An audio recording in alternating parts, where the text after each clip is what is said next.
Forum Sonawari Kashmir کی جانب سے آج ڈاک بنگلہ سنبل میں عید القدیر کی مناسبت سے ایک پروقار قدیر کانفرنس کا انعقاد کیا گیا۔ کانفرنس میں وادی کشمیر سے تعلق رکھنے والے مشہور و معروف ڈرامہ نویس، ڈرامہ اداکار، شعراء اور قلمکاروں کے علاوہ کئی دیگر اہم شخصیات نے شرکت کی۔ جن شخصیات کو کانفرنس میں القدیر ایوارڈ سے نوازا گیا ان میں بشیر دادا، نذیر جوش، نثار نسیم، عبدالرشید غمگین، چیئرمین میونسپل کمیٹی سنبل جہانگیر احمد ڈار شامل ہیں۔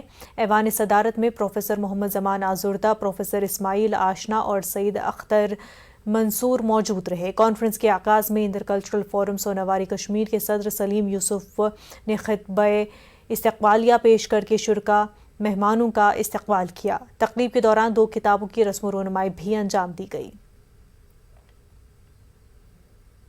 اس میں ہم نے جو آرٹسٹ ہے مطلب شعراء حضرات ہے اور جو مختلف ادب کے حوالے سے مختلف شعبے میں جو کام کرتے ہیں ان کو ہم نے انوائٹ یہاں کیا۔